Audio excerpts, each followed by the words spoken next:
manage people at a distance, I guess, if that makes sense?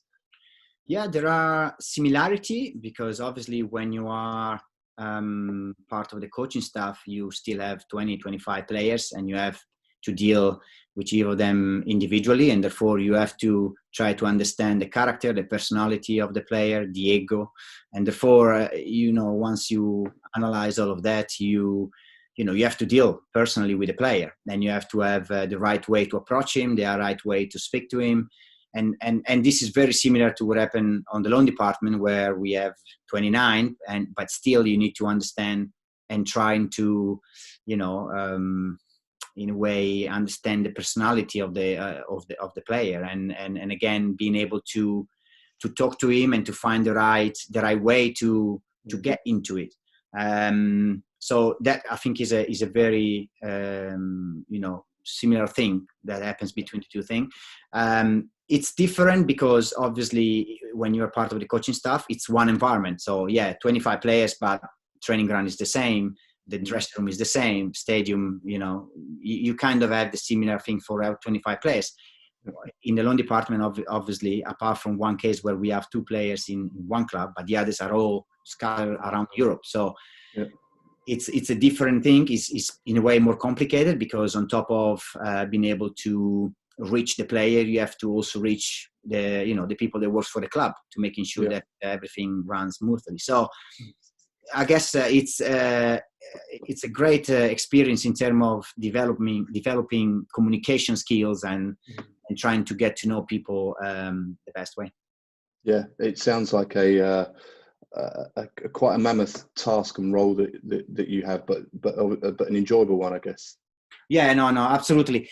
It's as I said at the beginning, it's the fact that there's a lot of variety in it. You are on the pitch the first couple of months of the season, and therefore his coaching skills, and again try to bring 30 or 29 different individuals and try to make them feel a team. Although that slowly they will all go their own way. But you start like that, and then in September it's a totally different job. You start traveling, start seeing new people, trying to connect. Obviously everyone is very keen to connect with Chelsea. That's the easy, in a way, part of the job. But at the same time, you have to make yourself available. You have to still contact these people, and obviously this is part of the job. But it's you got so many different skills that you develop doing this job, and this is one reason why I have to say I'm really enjoying it. Oh, that's brilliant to hear, Carlo. Apologies, I should have asked you how are things in the Carlo Cudicini household? How are they? How is lockdown? Well, it's kind of I'm divided, because I've got my family that is in Milan. Right. So my parents, my mom and dad, and my sister and my brother and my niece and nephews are all in Milan. Yeah. And that is a bit more worried than here. Sure. They have a really strict lockdown over there. It's more complicated than what it is now here. So, but at the minute so far, everything is good. So touching wood, hopefully things will stay like that. And in this household, it's a bit easier, because still we have the possibility to go to the park, to lift a bit of a breather, in a way of having a bit of running, or taking my daughter to the park, which is obviously quite important for the body and the mind. Yes, yeah, for sure. And how are you managing to juggle work and homeschooling and childcare? I have to say, before all this happened, I was kind of sometimes regretting the amount of time I was spending traveling, regretting the amount of time I was spending in the office. I want to go home and spending time with my daughter. Yeah. My goodness, it's such a challenge to be at home and trying to do so many different things, because as you mentioned, there is schooling, then there is obviously work, and then and it's all happening together, and it's almost difficult to find an hour where you can actually concentrate and do your things, because having kids around obviously is never easy. But as you said, if you see the bright side of things, I'm spending obviously a lot of quality time with my daughter and my wife, so this is obviously a positive thing. Yeah, and I guess you never get those sort of time and experiences is back. I guess come September, and if everything gets back to normal, I guess you'll be jet setting here, there, and everywhere. So it's always good to look at these times as a positive. Thank you for the brilliant insight, Carlo. I'm going to we have so our students have sent some questions in that we've gone through them. So there are some maybe some goalkeeper specific ones. I think which you'll sure have pleasure in answering. Let me just call these up. If I can first start, and this is Ham Mapanga. So Ham is a prospective student of ours, Carlo. Ham, do you want to unmute yourself so you can ask Carlo the question that you posed? Because I think it's a really good start. Yeah, I was trying to ask, what could you do like outside of the university setting that could help you like in a pro club? So I think, Carlo, what we're trying to get at, if somebody came for an interview with you, what would help them stand out, I guess, from the crowd? That's a good question, actually. I think probably what I would personally look in. It's not my job, obviously, but if one day I will be sitting and interview guys like you for my club, I would like to see values. Probably, I would like to hear passion. I would like to hear probably structure in how you present your pitch. I would like to, obviously, it really depends on also for what kind of job you apply, because there are different jobs and different expertise, I would say. But for me, it's very important to see passion in somebody that wants to do this job, and also the kind of manners and values that this person have. Because for me, especially when you work with other people, it's very important to know how to live with other people, and it's not as easy as it looks like. And I realized that this year, for example, when I was stuck in the office with other 7 people, and suddenly you have dynamics that's been always on the pitch you don't have when you're stuck in the office, and are really important dynamics.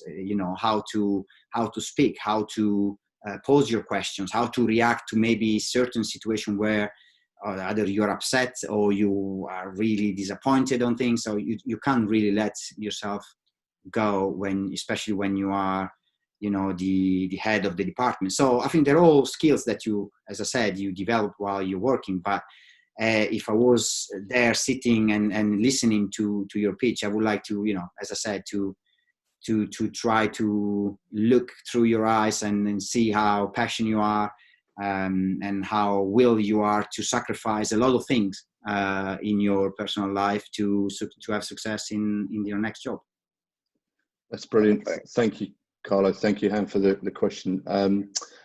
Linked into that, Carlo, I guess, is a question from Marley. Before I ask Marley to ask his question, pitch or office, Carlo, for you? I mean, it's pitch all day. Yeah. Pitch all day. That was a silly question. Sorry, I apologise for that. But it kind of links into the question that Marley's going to ask. Marley, if you're online, could you unmute yourself and ask Carlo your question, please? Is Marley here? Carlo, so Marley asked about your transition from being on the pitch to becoming a technical coach, and I guess what the easy bits of that transition were, and maybe what some of the more challenging parts were. Well, I guess the most challenging one is to understand what you really want to do. After 20 years playing football, you suddenly realize that obviously everything has to finish, and you have to start looking forward to what is your next chapter. And I guess that was the most difficult thing. Not much in the sense of remaining football. That was obviously pretty easy. But what to do in football, I think, was a different one and a difficult one. It's still difficult now because I still, if I want to be honest with you, I'm still a bit undecided if you carry on and progress on my coaching career or in a more office environment as, for example, a director or something like that. So I'm still, in a way,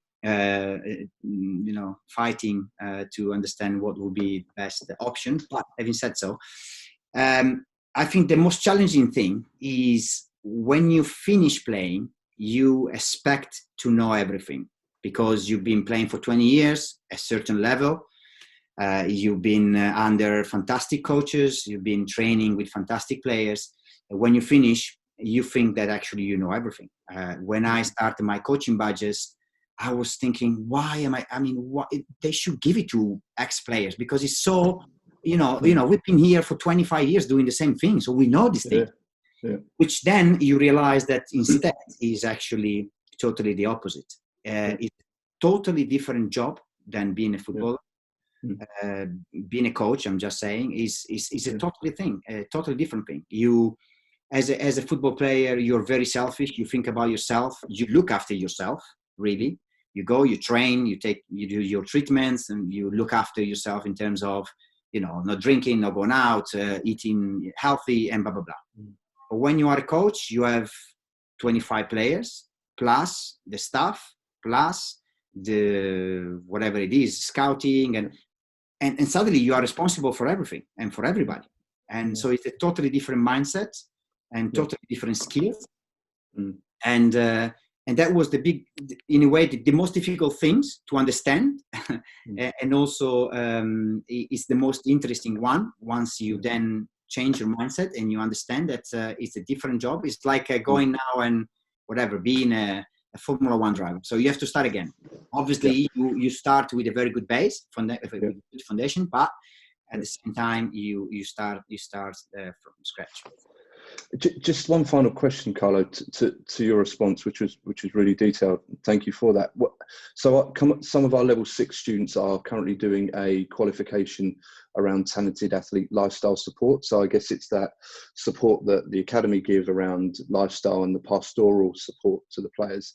And part of that course is around, I guess, career transitions and working with athletes whilst they are an athlete to think beyond their career.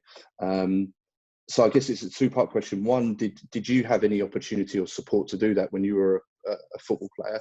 And two, and I'll give the example to some of our students of Tamori, who is still studying for his, I think, a business undergraduate degree. Would you encourage footballers and other athletes nowadays to almost have a dual career, so to speak, where they are predominantly a sportsman, but they are continuing to educate or to learn alongside that? So let me start from the second question. I believe it's very important. And it's not very common, unfortunately, but what Omar is doing, I think, is exceptional. Especially once you reach a certain level, because you don't have a lot of time on your own. You go train in the morning, you have your treatments, you go home, and perhaps you travel the following day and you are in a hotel. And yes, you do have time to do certain things, but the mind needs to rest sometimes. We have 3 games a week. Obviously, the last things you want to do is to open a book and start studying, because you need the rest in a way. So it's what he's doing is fantastic, and I do obviously suggest and I would love to see more players doing that. It's not easy, but nowadays you have so many different courses in the universities and things that allow you to kind of do it almost from home, and therefore it's more accessible in a way.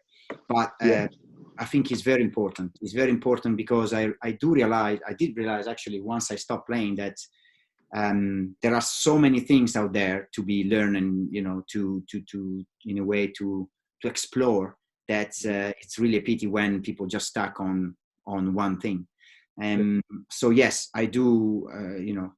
My advice would be for all the players, and this is really in a way what we touched now in the lockdown with our lone players, because we wanted to make sure, first of all, because unfortunately lockdown tends to, in a way, separate us. No, you stay home all the time. If you have your family, good, but if you know, a kid 20, 21 years old, normally they are on their own apart from the girlfriend, but so they tend to stay on your own. You stop really communicating with the outside world, and this tends to kind of close yourself, and also this is a problem when you want to express your worries, your concerns, so we try to speak with all the guys, telling that it's important for them to speak up, to talk to the family, talk to your friends.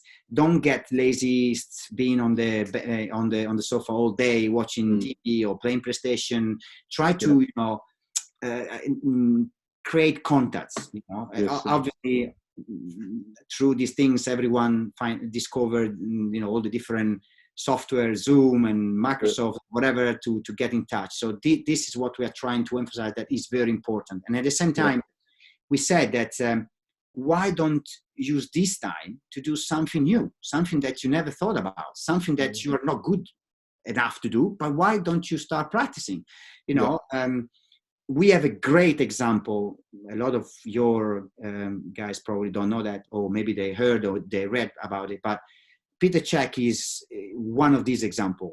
Pets is one footballer that has got so many interests outside the football that it's difficult to counting on your hands, and is learning how to play a drum, learning languages, and all these kind of things are things that are available if you look for them. And I told my guys, I said, guys, now, okay, you go out for a run an hour. Okay. But then what do you do in the rest of the day? Why don't you learn play piano? Why don't you learn play guitar? Why don't you learn a new language? Why don't you use this time? Because it will never happen again to have 2 months where really you have nothing to do. Years old kid. You know what I mean? We try to emphasize this to our guys, and this go back to probably to your question, to the first question. Let me see if I recall it correctly. First of all, I was very lucky because when I was a kid, I grew up in AC Milan Academy, which was at that time one of the best academy. It's like Chelsea Academy now, one of the best academy in the world.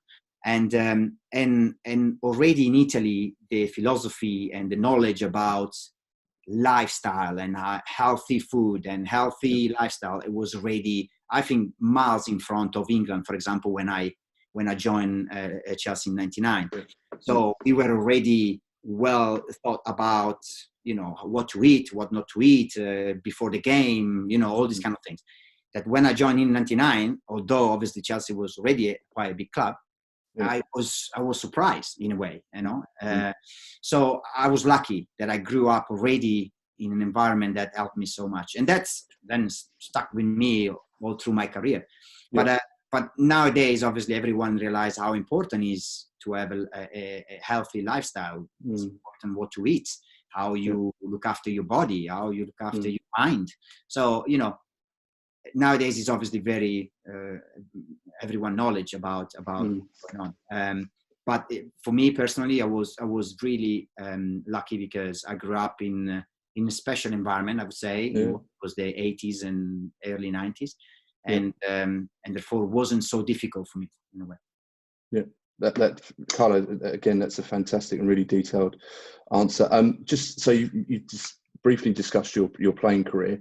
I know one of our students, Jaden, wants to discuss your time as when you're assistant coach at Chelsea and your interaction with performance analysis. Jaden's got a specific interest in that.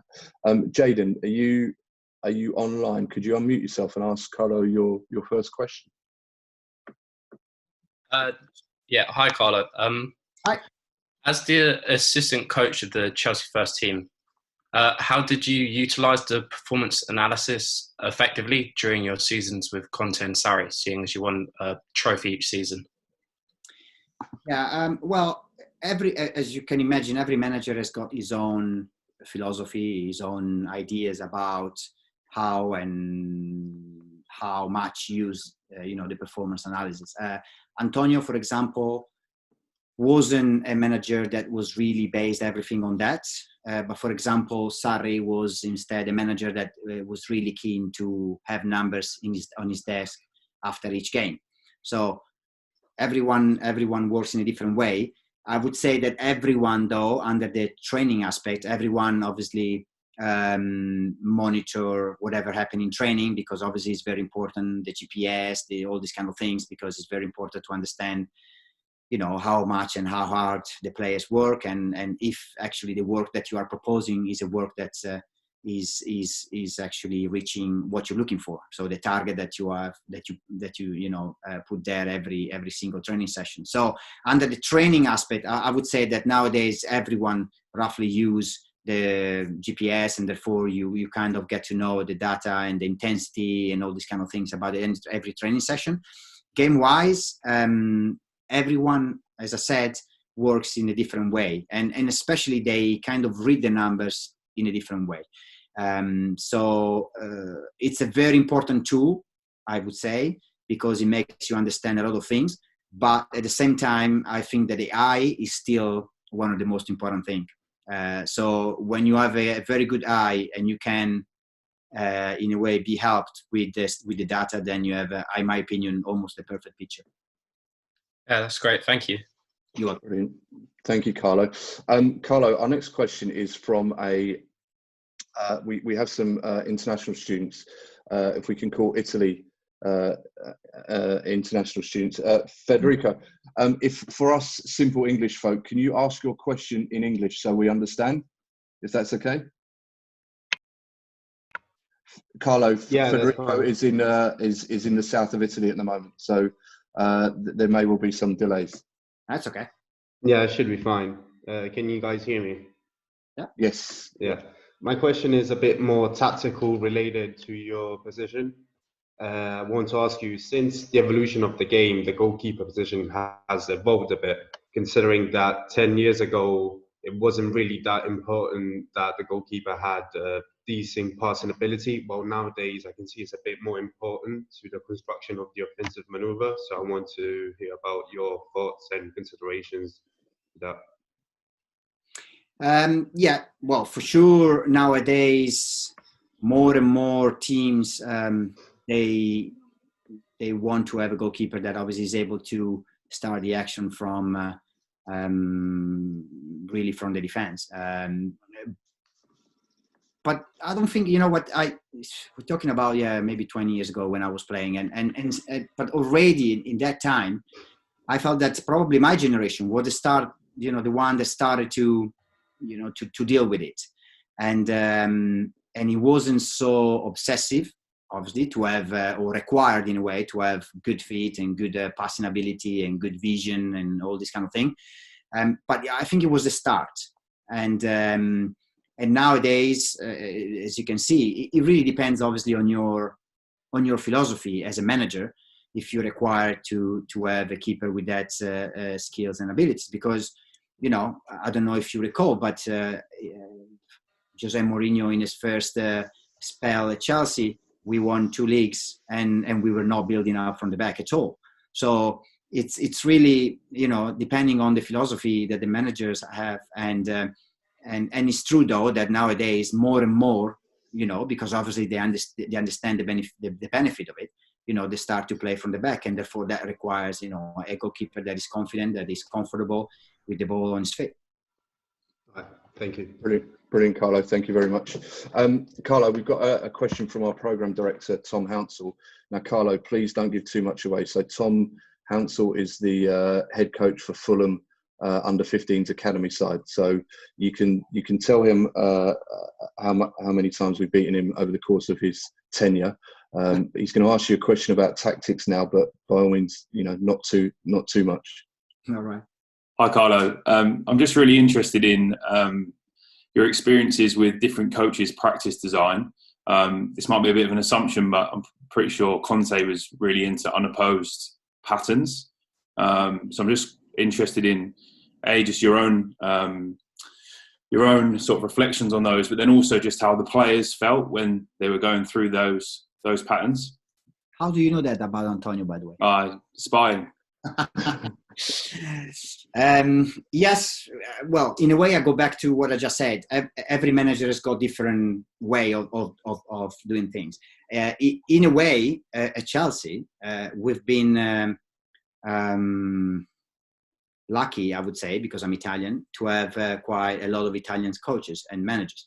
But yes, Antonio is very much of the idea that he has this way of, in a way of, he calls it memorized play, which is, trying to memorize play, in a game. So certain situation where the players doesn't even have to look where his teammate is, because he knows that he's going to be there, and certain combination, obviously it's very important where the player is and the position to make sure that those combination actually, they are successful. But he really believes in that, and he really believes in high intensity training session, and he really believes in making sure that the team is very well prepared fitness wise. So those are, I would say, his foundations in what he really believes. And he was doing a lot of 11 against 0, which is, I think, is not just part of Antonio's. Is, Claudio Ranieri, when he was at Chelsea, he was the same. A lot of 11 v 0, and Sarri is the same. So I think I would say it's more the Italian culture of things, the tactical aspect of the game that we really, really are interested in. And unfortunately for some players, that can be a bit boring, and they don't really enjoy those part of the session where there's a lot of tactics in it. But bottom line, every Italian coach has been here has been very successful, starting with Gianluca, but Claudio maybe is the only one that actually wasn't able to bring a trophy. But Ancelotti, and then obviously Di Matteo, and going forward Antonio, and then Sarri. So everyone won something. So it means that obviously their approach was successful in a way. Everyone has got his approach, and as I said, the beauty of football is because everyone can have his ideas, his methodologies, his things, but they can all be successful. That I guess is the beauty of football. Carlo, that was too much information for a Fulham employee. Don't give away our secrets. Thank you, Carlo. If it's okay, I'm really conscious of the time, and you obviously your family as well. We have one more question, if that's okay with you, from Jaden. So we're back to Jaden. Jaden, I think your question around the tactical formation is an interesting one. Can you unmute yourself and ask Carlo that, please? Hi again.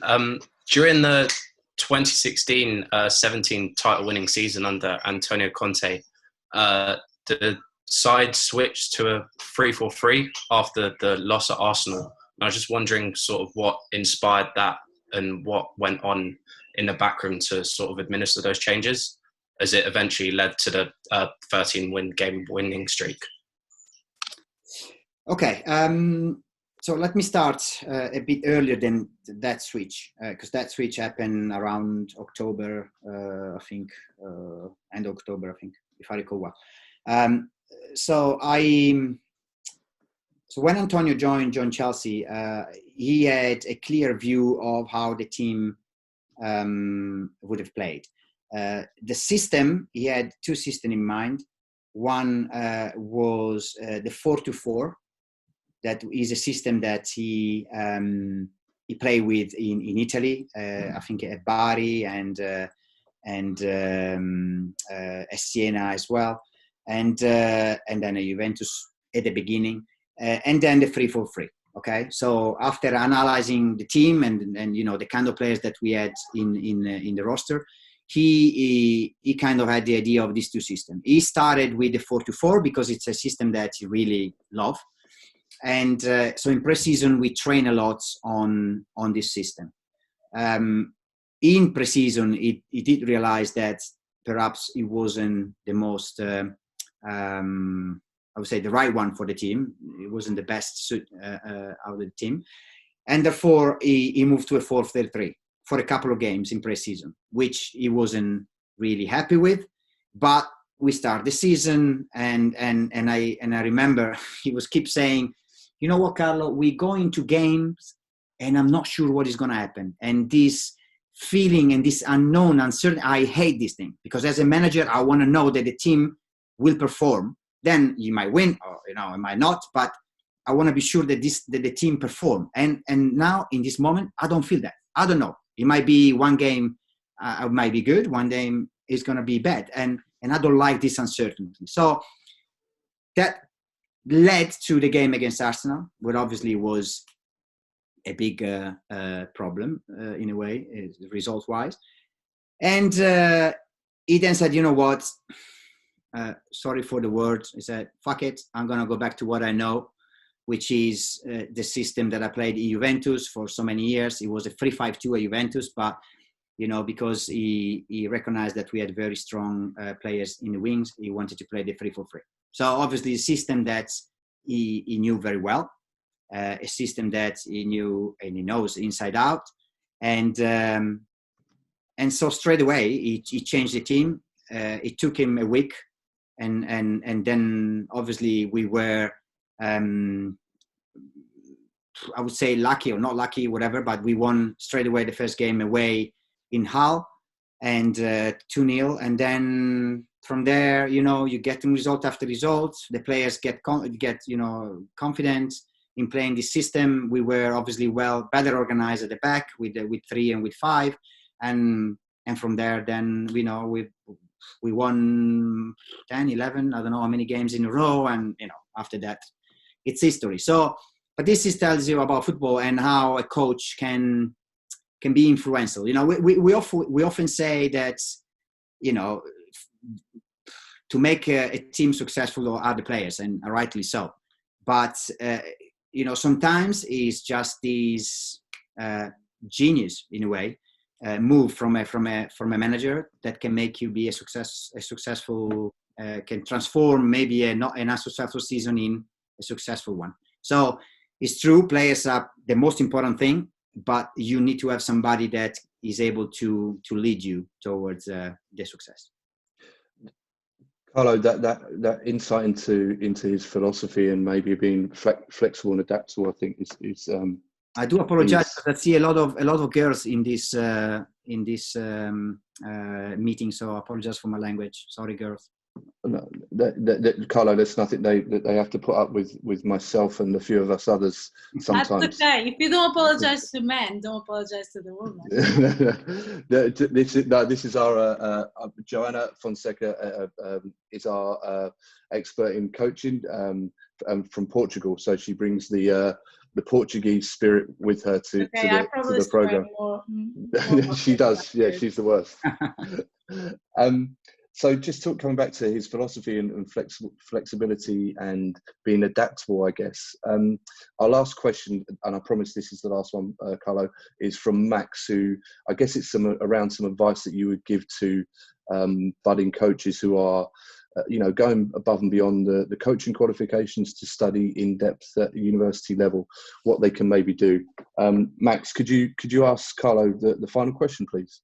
Yeah, sure, no worries. Hi, Carlo.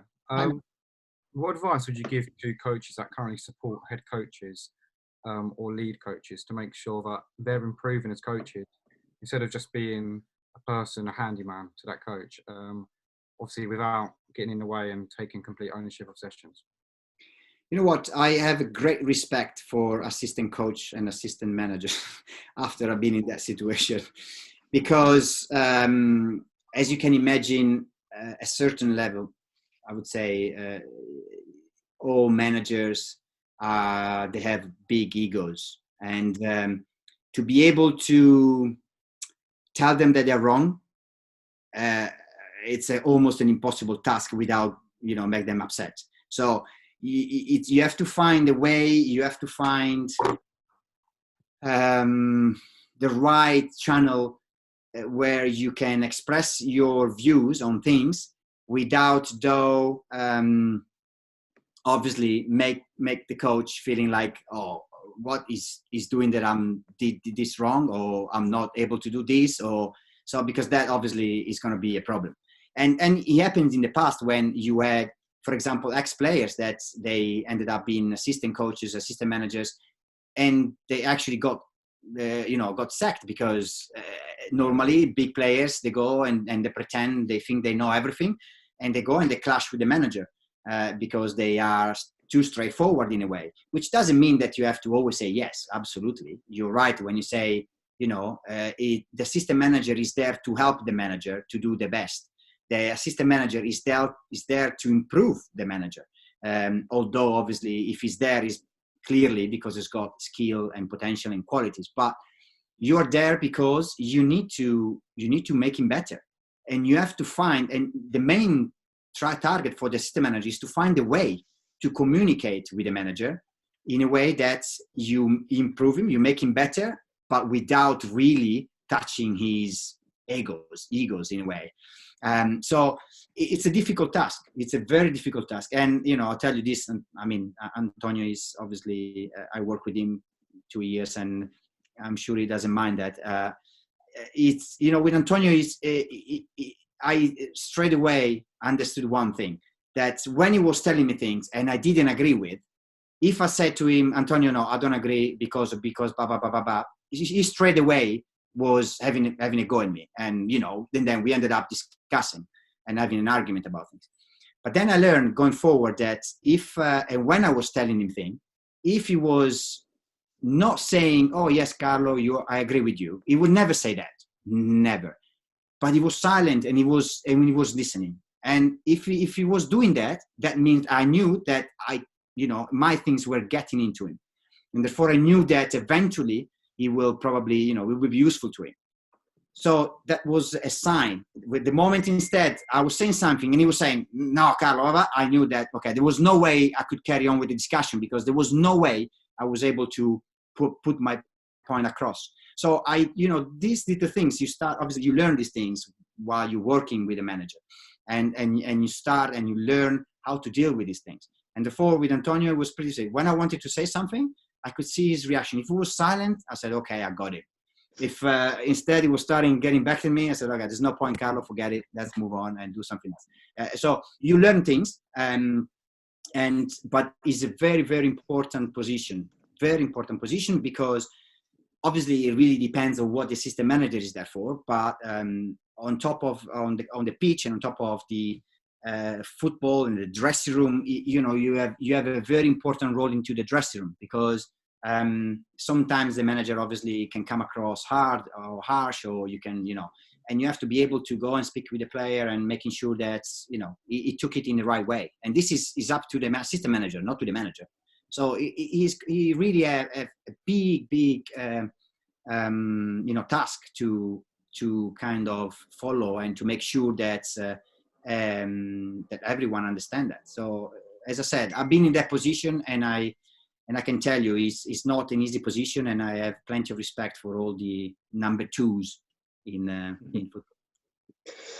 Carlo, that's again, that's a great insight, and it's so refreshing to hear you speak so honestly and frankly about your situation there, and I think there's some good symmetry here, which takes us, I guess, back to the first question about the environment and the people and understanding people, and how that's a really important and maybe underestimated skill that coaches and people working in football require.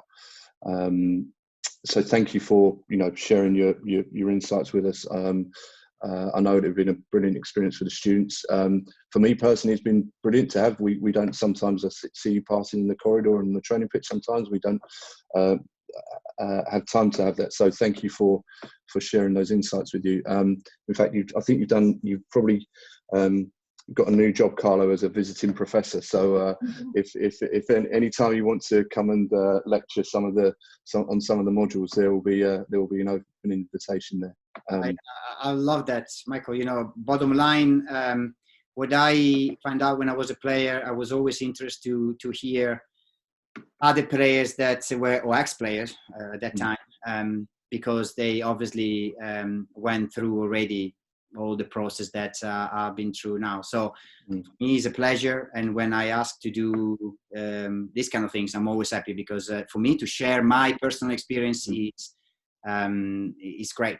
I mean, I just love to be able to pass on whatever I learn in my football career as a player and now as a coach. So actually, I'm just happy, if you want, Michael, to give my my email to the guys. I'm happy for you to do that. So if they want to reach out and ask other things, there's no problem at all. For me, it's a pleasure. Brilliant. That's fantastic. I wonder, I hope that's okay, Joe. I know the marketing department might be pulling their hair out now with that, but I hope that's okay. Carlo, thank you very much. The students are sometimes down at Cobham delivering their lectures, so we sometimes go onto the field turf. We use the academy lecture hall and so on. So you may see some of them around at some point as well. So thank you very much. Hopefully we'll see you again soon at Cobham. I was down there this morning, Carlo. It was a very quiet place. Last night I took some food parcels to some of the players that we're helping out who may be on low income, or both parents work for the NHS. So I had to return some of the carriers that we did. So it was a very quiet place down there first thing this morning. But hopefully we'll see everyone back down there soon. I never thought I would say that, but I kind of miss Cobham a little bit. So yes, yeah, very much so. Yeah. The pitches are getting a lot of work done at the moment as well. So I can imagine. Yeah, there's always a positive out of all of these things. Carlo, once again, thank you very much. I'll let you get back to your day. And on behalf of St Mary's University and Chelsea Football Club, thanks again. Pleasure. Good luck, everybody. Thank you very much. Ciao. Ciao. Take care. Bye bye. Thank you.